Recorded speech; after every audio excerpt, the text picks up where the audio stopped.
challenge us to do hard things. Ask us to do the things that you need for us to do so that you can reach your potential in the private sector, in this country, in this world. And I say world intentionally. MBDA's job is to help you be globally competitive, reach across the entire panoply of opportunities that exist, because part of being a part of a socially or economically disadvantaged group, part of being an ethnic minority in this country, means that we have a network that exists beyond us. Thank you so much for being here. Tell us, what does this signing mean to the local business owners here in the Kansas City area? Well, the United States Department of Commerce is the only federal department where they have established a department that will work exclusively toward getting more minorities involved in business. They are committed to the fact that everyone in America should have an equal opportunity to participate in the economics of America. And so this agreement signed by Eric Morissette from the Department of Commerce and the two heads of the chambers in Kansas City gives them national recognition, and also the declaration that they're going to work together. And I can tell you this is going to be used in hopes of attracting people, minority communities around the country, to try to work on doing something similar. You can't lose on this. It's a winner. Okay, we are back again. I am here with Eric. Eric, tell me, what is your role in this? Sure, thank you so much. I'm the Acting Undersecretary for Minority Business for the United States Department of Commerce. I'm so excited to be here to sign an MOU with the Heartland Chamber, and thankful for Congressman Clearing for facilitating this opportunity to talk about the Minority Business Development Agency and all we're doing to support minority businesses both in Kansas City and around the country. Yes. We are so glad to have you here. We are honored. What did you think about all the questions that these business owners brought to you today? I'm excited. I'm excited by the thoughtfulness, how engaged this community of partners are, and what business opportunities will flourish as a consequence of this conversation and the partnership we've built here now. I'm excited for what Kansas City has in store for it and to be a part of that growth and development. What would you say would be the number one thing that you would want local business owners here to know now that the signing is in place, now that we have secured this backing?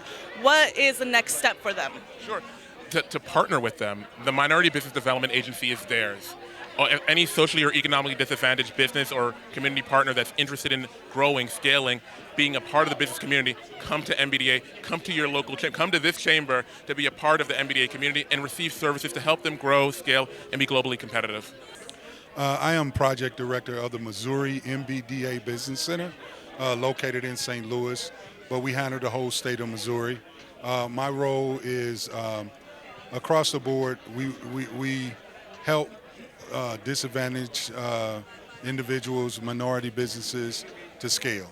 And our goal is to make sure that they're getting the proper access to capital, making sure that they're getting the access to contracts, technical assistance that they need to grow, working and developing strategic partners like working with the Hispanic Chamber of Commerce, the Heartland Chamber of Commerce, to solidify and help their network to grow. Developing an ecosystem, if you will. That's what it is.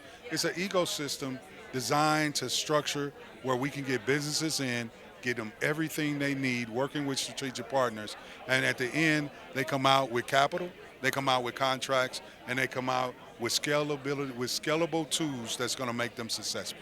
Scalable and sustainable models. Yes. Something that I remember clearly from the questions and all of that is something that you said is you're here for the people. They don't have to pay you to do, you're already doing this. So take advantage of you and your resources. Right. The one thing they always said, the MBDA, the Minority Business Development Agency, has been the best kept secret. A lot of people don't know. Well, we don't want to be a secret anymore, because the more we know, the more we can help. The more we help, the stronger the minority voice is in Congress, the stronger it is that we can advocate for more funding, more open doors, more contracts for our businesses. Well, number one, my name is Lavelle Holloway. I am the chairperson of the Heartland Black Chamber. I serve at the honor and support of Kim Randolph and the rest of our board members. The amazing thing that happened today is we got, the undersecretary here. We got Congressman Cleaver here. This is a historic and momentous event for not only the Hispanic Chamber, the Black Chamber, but also the minority chambers. So that's what's really important about this, because we got an opportunity to let some of our small businesses know in the community that we are here to support them in a way to help them gain capital, help them scale their business, help support their economic needs, but moreover, the gap in between knowledge. Because one of the biggest challenges is not just the financial piece, the economic piece, it's also the knowledge gap. So what we were excited is to have everybody here show up to support that. He was actually one of the signees today. Tell me, Santos, what did that mean? What does that signature mean for Kansas, Missouri, the local communities here? That's actually bringing the community together. Not just the Heartland Black Chamber and the Hispanic Chamber, but it's bringing the entire community together. So it's much bigger than just a signature. So, but to actually have Representative Cleaver here, Kim here, I mean, we had other chambers here. I mean, it was a monumental event, and especially have it happen here at this building, here on Ward Parkway, it was huge. Yeah, it was truly something for the books. I agree. So tell me, what is your role with the Hispanic Chamber? What can the community come to you? Like, what resource do you provide? Well, I'm the chair for the Hispanic Chamber, so what I like to try and do is absorb how we can make this community better, what we can do, not just with the Hispanic Chamber, but the community in general. So again, this is bigger than me. It's bigger than everyone. It's to help us grow. Yes, I agree.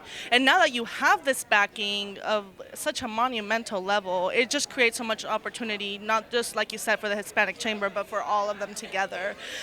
Is there any final remarks that you want to let the community know about what happened here today? Yeah, this has been in the making for years. We've had board members here since the 80s. They were working on this way back when, so this has been 40 plus years in the works. We've been leasing our building as long as I know, at least since the 80s, maybe even before that. So to us, have an actual building we can call home is huge, and to actually share it with someone that has the same vision is enormous. Hi, I'm Kim Randolph Davis. I'm the president and CEO of the Heartland Black Chamber of Commerce. And I'm Carlos Gomez, the CEO of the Hispanic Chamber of Commerce of Greater Kansas City. Well, first of all, thank you so much for creating this. Second of all, what made you guys decide, okay, we're going to bring these chambers together, we're going to unite, and we're going to create more opportunities for minorities? I think it was COVID. I think we started COVID. We were both in the same boat, same situation. Our members were suffering, and we were trying to figure out, we were calling and talking to each other constantly, and I think COVID is what really brought us together, and we said, hey, if we did this together, we could get more. Yes. And it's when you collaborate, like we're collaborating, it amplifies everything we do. We share resources, share connections, and all that does is allow us to help more people and be more effective. And now that you have this backing, you have this powerful force saying, now we're backing you. We're here, we're going to provide opportunity, we're going to provide funds, we're going to provide all of that. What does that mean to your individual chambers, and how can people make use of those resources that we now have? Well, first we got to hold them accountable. The promises have been made. Now, Carlos and I have to hold them accountable. Yes, we're going to be two separate chambers as organizations, but partners as a center. So I think it's just beginning. I think we're at the very beginning of something that's really going to be big. It's going to grow, and we're going to bust out of the seams. Yes. I hope one day we'll have centers all over the country.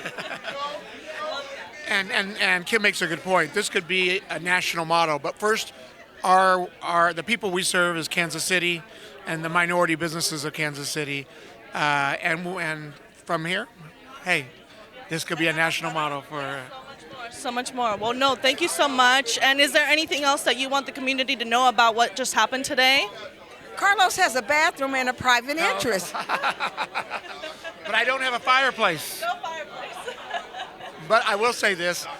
Today we signed an MOU with a new department under the Department of Commerce that helps minorities open business and grow their business. And that MOU is going to bring us resources to really help more people and give more resources to our current members. And we gained a new partner. We gained a partner in St. Louis with the MBDA Center in St. Louis, which is going to be very, very beneficial to both of our chambers. So, yeah, to all the chambers, all the minority chambers. And now it's really just utilizing it. You know, you're here, let people know, and just, you know, make use of the resources that these people are providing for you as a community and in Kansas City, Missouri, Kansas, both.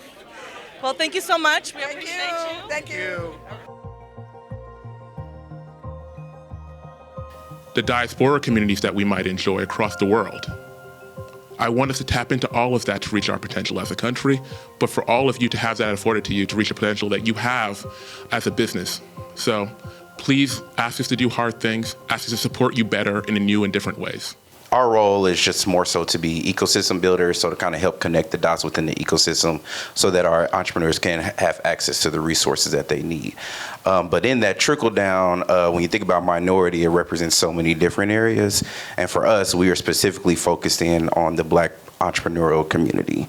But in times where you have opportunities like the Fearless Fund being sued and then that actually being won against them, is there any support that you all can provide us when it comes to navigating our resources and also protecting ourselves as we continue to grow and scale specifically for the communities that we serve? And I want to know, in my business as a entrepreneur, 5S, scientists seeking strategic and sustainable solutions, how do you help to communicate opportunities to small businesses, nonprofits, to receive capital, and what barriers have been posed that may be limiting you in leveraging those resources, and what can we do to maybe close those gaps?